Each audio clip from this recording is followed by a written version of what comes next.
नमस्कार, मेरा नाम है तुषार मक्कड़। स्वागत है आप सभी का टॉक विद ऑफिशियल्स में। आज हमारे साथ मौजूद हैं एक ऐसे पुलिस ऑफिसर जिन्होंने अपनी करियर की शुरुआत as a ASI district Sonipat से करी और आज वर्तमान में ये डिप्टी सुपरिटेंडेंट ऑफ पुलिस हैं पावर एंड इरिगेशन डिपार्टमेंट के फरीदाबाद और रेवाड़ी में चार्ज है और फिलहाल इनकी पोस्टिंग गुड़गांव में है। नमस्कार sir, welcome. Thank you. Sir, आपका जो डिपार्टमेंट है पावर एंड इरिगेशन, इसका बेसिकली काम क्या है?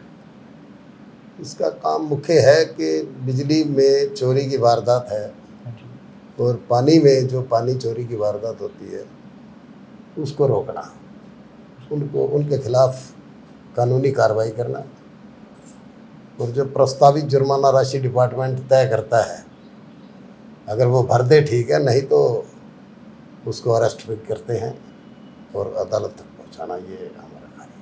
तो इस डिपार्टमेंट का काम है कि पावर और इरिगेशन में जितनी भी दिक्कतें हैं उनको संभालना। पानी चोरी और बिजली चोरी दोनों, इन दोनों वारदातों को कंट्रोल करना। तो आप कितने महीने से कितने टाइम से इस डिपार्टमेंट में आपकी पोस्टिंग है? मैं सितंबर। अच्छा, अभी? हाँ, पिछले सितंबर से। अच्छा।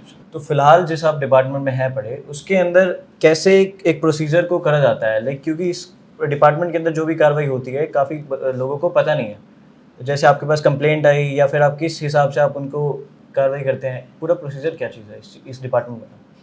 ये डिपार्टमेंट ये है कि HVPNL हरियाणा पावर यूटिलिटी में जो भी सिविल डिपार्टमेंट के अधिकारी होते हैं, SDO है, JE है, एक्सियन है, वो अपने प्रोग्राम बनाते हैं और सोर्सेज छोड़ते हैं जहाँ जहाँ चोरी हो रही हो। पुलिस भी अपने कुछ सोर्स ला करके उनसे टाई अप करके वहाँ रेड कंडक्ट की जाती है। दोनों डिपार्टमेंट रेड कंडक्ट करते हैं। बिजली की चोरी साबित होने पर उसके खिलाफ एक प्रस्तावित दंड राशि के तौर पे उसको बताया जाता है कि इतने रुपए का आपका ये प्रस्तावित आपका ये राशि जुर्माना राशि बनती है। अगर वो भरते ठीक है, अन्यथा उसके खिलाफ FIR लॉन्च करके क्रिमिनल प्रोसीडिंग स्टार्ट कर दी जाती है। ओके, ठीक है। हाँ। तो जैसे कि आपने बताया कि 27 साल का आपका एक्सपीरियंस है इस चीज़ में, आप 27 साल से आप पुलिस डिपार्टमेंट में हैं। आपको कभी ऐसा कोई पॉलिटिकल प्रेशर आया है किसी चीज़ का, या कभी आपकी ट्रांसफ़र कर दी गई हो, कोई ऐसा बड़ा कहते आपने अरेस्ट करा हो जिसकी कोई पॉलिटिकल बैकग्राउंड हो? हरियाणा पावर यूटिलिटी में तो इस किस्म का कोई प्रेशर आया नहीं। हाँ, इससे पहले जब मैं डिस्ट्रिक्ट पुलिस में था तब एक आध कोई असरदार लोग हमेशा ही पुलिस के फ़ोन वगैरह करते रहते हैं अपनी बात मनवाने के लिए, लेकिन प्रेशर रिलीज़ करके ही हमने जो as per law, as per नियम, एज़ पर कायदा जो नौकरी की है वो नियमानुसार किया। किसी का प्रेशर माना नहीं, अननेसेसरी प्रेशर किसी का नहीं माना। हाँ, बहुत बढ़िया सर। तो इसके बाद मैं आपसे सीधा एक मुद्दे की बात जो हमारे दिमाग में आजकल हर एक यूथ के चल रही है। आजकल सर आपने देखा होगा यूथ जो है दो चीज़ों में ही इन्वॉल्व हो रहा है। एक तो गवर्नमेंट ऑफिशियल गवर्नमेंट एग्जाम्स की तैयारी कर रहा है और एक जा रहा है बिल्कुल उल्टी दिशा में। इससे उल्टी दिशा में कैसे? वो बहुत ही गुंडागर्दी से इंस्पायर हो रहा है, मूवीज़ देख के या फिर जो आजकल नए नए ट्रेंड आ रहे हैं उनको देख के। तो आप जो गुंडागर्दी में जो यूथ आज के डेट में जा रहा है, आप उनके लिए क्या कहना चाहेंगे? देखो, गुंडागर्दी में जाने के दो ही तरीके हैं। एक तो ये टेक्निकली लोग इतना एडवांस हो चुके हैं कि वो क्राइम पेट्रोल से रिलेटेड चीज़ें देखते रहते हैं और उनके मन में अपराध बोध जाग उठता है, तो वो लोग कई जो सिरफिरे लोग होते हैं वो कार्य को सरंजाम देने के लिए अपना वो कार्य तो उसमें संलिप्त हो जाते हैं। और दूसरा ये है कि फील्ड में कुसंगत का शिकार कई लोग दूसरे बैड एलिमेंट्स के साथ बैठना उठना शुरू कर देते हैं। वो गलत आदतें धारण करने के बाद वो क्राइम में आ जाते हैं। तो इसको रोकने का एक ही तरीका है कि जो स्टूडेंट अच्छे पढ़े लिखे स्टूडेंट हैं वो भी मोटिवेट किए जाएं, सोसाइटी से ही मोटिवेशन हो, सामाजिक संस्थाएं ऐसी कुछ बने जो ये कार्य को रूप दे, और पुलिस डिपार्टमेंट के सहयोग से या पुलिस ऑफिशियल से भी ऐसा हमारे कई प्रोग्राम बनते हैं कि पब्लिक में जाके पब्लिक लाइजनिंग में हम लोगों को, बच्चों को समझाते हैं कि अपराध की दुनिया में कोई फ़ायदा नहीं, उसको हम जो सख्त सज़ा जिस मुकदमे की होती है वो ज़्यादा डिफाइन करते हैं। तो इसको आप ग्राउंड लेवल पे सख्त रोकना सज़ा, चाहते हैं। जो सख्त सज़ा जिनमें है, साधारण कारावास को छोड़ करके सख्त सज़ा वाले केसों को डिस्कस किया जाता है कि पनिशमेंट जिसमें ज़्यादा हो, कि वो डर के कारण वो इस अपराध की दुनिया में कदम ही ना रखें तो ज़्यादा ठीक रहे।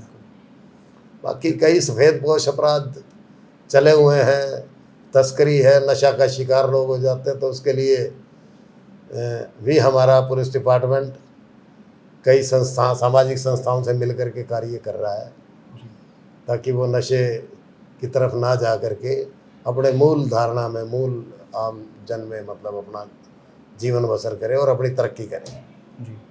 और यूथ दूसरी तरफ देखा जाए तो एक सॉर्टेड है बिल्कुल कि एक ही दिशा में जाना है, मेरे को गवर्नमेंट ऑफिशियल की ही तैयारी करनी है। आप जैसे लोगों से इंस्पायर तो होता है वो। इस तरह से अच्छे अच्छे बच्चे जो होते हैं वो यही सोचते हैं कि अच्छे अच्छे एजुकेशन इंस्टीट्यूट में अपने पेरेंट्स की मान मर्यादा इज़्ज़त का ख्याल रखते हुए तो वो लोग अपना ऊंचाई के शिखर पर पहुंच जाते हैं। वो मेहनत के बलबूते पे यूपीएससी या फिर आईपीएस जो भी उच्च श्रेणी के ऑफिसर्स टाइप्स जॉब होते हैं उनमें वो जो है उनको मौका मिल जाता है। और आपसे एक वैसे ही करीबी सवाल, मतलब अब जैसे 27 साल का आपका एक्सपीरियंस है, वो एक कहावत है ना कि कद बढ़ता है तो उसके साथ साथ जिम्मेदारी भी बढ़ती है। तो वैसे आपका फैमिली के साथ कैसा रहता है रात, मतलब टाइमिंग्स का भी कोई इशू आया ऐसा कुछ? देखिए, फैमिली तो पुलिस डिपार्टमेंट है, जॉब के साथ साथ फैमिली का भी ध्यान रखना पड़ता है, लेकिन हम लोग उतना ज़्यादा ध्यान फैमिली की तरफ दे नहीं पाते क्योंकि 24 आवर्स की जॉब है जी। तो उसको मैनेज करते हैं अपने ढंग से। जी। ये तो सर आपने ये पुलिस डिपार्टमेंट में आने की कब से आप आए, कैसे आपने शुरुआत करी इस चीज़ की? ये ऐसा था कि मैंने एज ए प्रोबेशनर एएसआई इस डिपार्टमेंट में एसएस बोर्ड की तरफ से जैसे ही वैकेंसीज आई, वो रिटन टेस्ट हुए, तो पास आउट होने के बाद सभी फॉर्मेलिटी कंप्लीट करके मैं 1/2/1994 को as a probationer ASI district Sonipat में से मैं इस डिपार्टमेंट को ज्वाइन किया था। तो 1 साल का मधुबन में प्रशिक्षण होता है हमारा। पुलिस प्रशिक्षण संस्थान से 1 साल की ट्रेनिंग करने के बाद मैंने field job as a Geeta Bhawan चौकी इंचार्ज सोनीपत से मैंने स्टार्ट किया था। और आज एएसआई के कार्यकाल और सब इंस्पेक्टर के पीरियड में मैं 18 बार चौकियों का इंचार्ज रहा और सब इंस्पेक्टर के पीरियड में 21 बार मैं एसएचओ रहा। और आज मैं हरियाणा पावर यूटिलिटी के सर्विसेज के एज ए विजिलेंस डीएसपी कार्य कर रहा हूँ। मेरा कार्य क्षेत्र जो है वो गुड़गांव के साथ साथ अतिरिक्त कार्यभार मुझे सौंपा गया है रेवाड़ी और फरीदाबाद का, जो इन 3 पुलिस स्टेशन इरिगेशन पावर के हैं, ये इनको मैं सुपरवाइज कर रहा हूँ। ठीक। हाँ, वर्तमान में कोई ऐसा आपके साथ कुछ इंसिडेंट ऐसा हो जिससे मतलब बहुत ही आपको भी आश्चर्य लगा हो कि ये एकदम हाँ, से अब क्या हुआ? आश्चर्यजनक इसके बारे में। इंसिडेंट मैं आपको एक बताना चाहूँगा। आश्चर्यजनक कि 97 में मैं मुंडाल चौकी का इंचार्ज था, तो तब एक अनआइडेंटिफाइड डेड बॉडी खेतों में देखी गई थी, जिसकी सूचना मेरे पास आई। तो उस डेड बॉडी को वहाँ के जीप के ड्राइवर थे, तो उसका आसपास प्रचार प्रसार किया, भाई ये अदम शिनाख्त लाश है कि शिनाख्त नहीं हो पा रही, किसी का आसपास कोई इसको शिनाख्त कर सकता हो तो आए।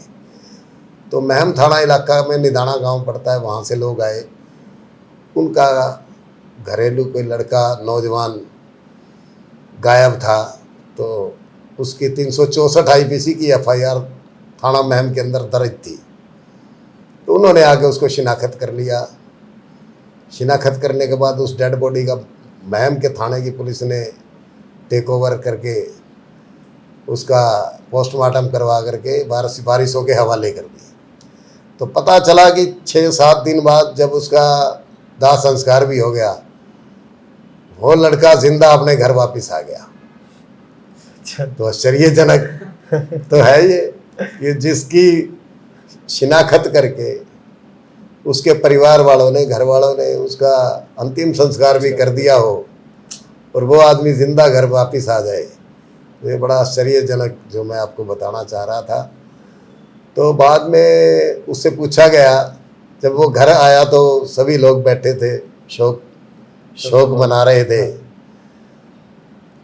तो उसके आते ही सभी एकदम आश्चर्यचकित हो गए, भाई ये तो जिंदा वापस आ गया।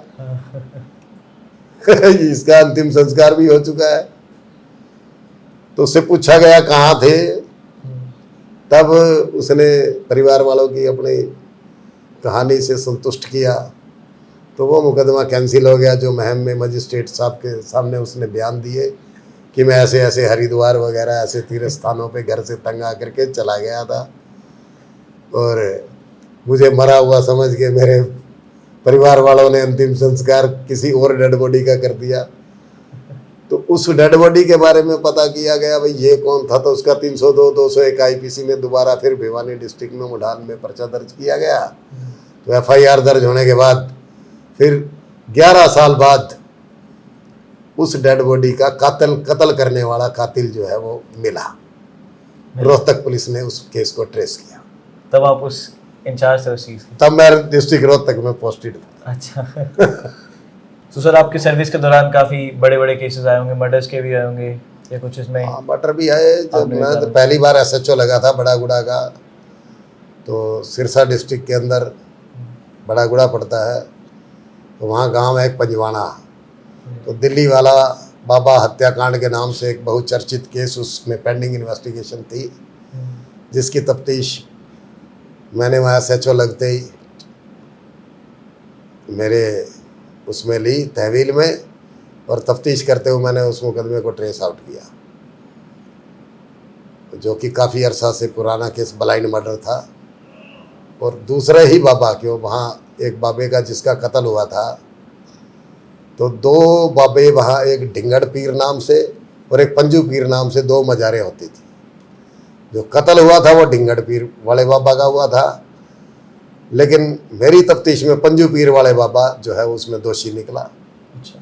जिसको मैंने गिरफ्तार किया, और उसके एसोसिएट 2 सट्टे का नंबर पूछने वाले 2 अन्य वहाँ उसके पास, बाबा के पास आते जाते थे, जो दोनों के पास आते थे। तो ये निकल के आया कि वो सट्टे का नंबर पूछने के चक्कर में, नंबर ना निकलने के एवज में उनका नुकसान होने पर उन बाबा का सर कलम कर दिया था। अच्छा। जो मैंने ट्रेस आउट कर दिया। और रोहतक के अंदर तपस्या हत्याकांड, हाँ, डीपीएस स्कूल की लड़की एक तपस्या स्कूल में पढ़ती थी, तो एक नौकर था उनके पास, वो गोद ली हुई कन्या थी जस्ट कि उसके पिता ने सोचा, 9वीं क्लास में पढ़ती थी वो लड़की, किशोरी होने के बाद जैसे ही आसपास थोड़ा बहुत लड़कों पे शक हुआ, तो अचानक एक दिन वो लड़की गायब हुई। तो उसका पिता खुद ही कंप्लेनेंट था, उसने आगे जो शकिया लड़के थे उनको सीआईए स्टाफ में इंटरोगेशन करवाया, जबकि उसका पिता खुद कातिल निकला। नौकर के साथ उसके पिता खुद complainant of the case accused बना। उसका पिता कातिल निकला और नौकर के साथ मिलके मारी थी, वो नौकर भी उसमें एक्यूज था। हाँ, एक्यूज था। वो दोनों गिरफ्तार किए गए और दोनों मुकदमे में सजा हुए। एक उर्वशी हत्याकांड, ऐसे ही उर्वशी हत्याकांड था, तो पिता ने अपनी बेटी को मारा था। तो बेटी क्या मोबाइल सुन रही थी शाम को छत के ऊपर, 10-11 बजे, 10:30 का समय था।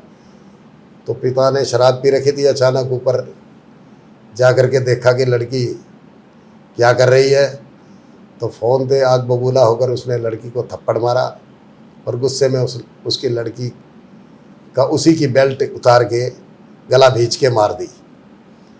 मरने के बाद उसने ये सोचा कि अब मैं नीचे जाके परिवार वालों को क्या बताऊंगा, उसने छत से ही उस लड़की का नीचे फेंक दिया और चुपचाप आकर के घर में सो गया। और सुबह रोज़ाना की तरह चाय का कप पीकर वो अपना ड्यूटी पे रेल पे दिल्ली जाया करता था, और ड्यूटी चला गया। तो इन्फॉर्मेशन जैसे डेड बॉडी देखी तो उसकी मदर की तरफ से आई, पुलिस मौके पे पहुंची। जब मैं एसएचओ सिटी रोहतक था, तो तब उस लड़की का केस दर्ज कराया। जो परिवार वालों ने बयान दिए वो ये बयान दिए कि इसके साथ किसी अननोन लड़कों ने रेप किया है और हमारी लड़की के कपड़े जो है वो इधर उधर फेंक दिए हैं और छत से डेड बॉडी नीचे फेंक दी गई है। फेंक दी गई है। तो ये केस दर्ज होने के बाद मुकदमा दर्ज कर लिया गया, FIR लॉन्च हो गई। पुलिस ने अपने सोर्स लगाए तो पता चला कि कातिल उसका बाप था। तो वो भी सजा काट रहा है रोहतक में। आपने जिस केस की मैंने इन्वेस्टिगेशन की थी, मैंने उसको गिरफ्तार किया था, वो सजा काट रहा है। तो ये सब कुछ बातें करी हमने हमारे DSP vigilance department of power and irrigation. अभी आपका बहुत बहुत धन्यवाद सर, थैंक यू। आपने बुलाया इंटरव्यू के लिए।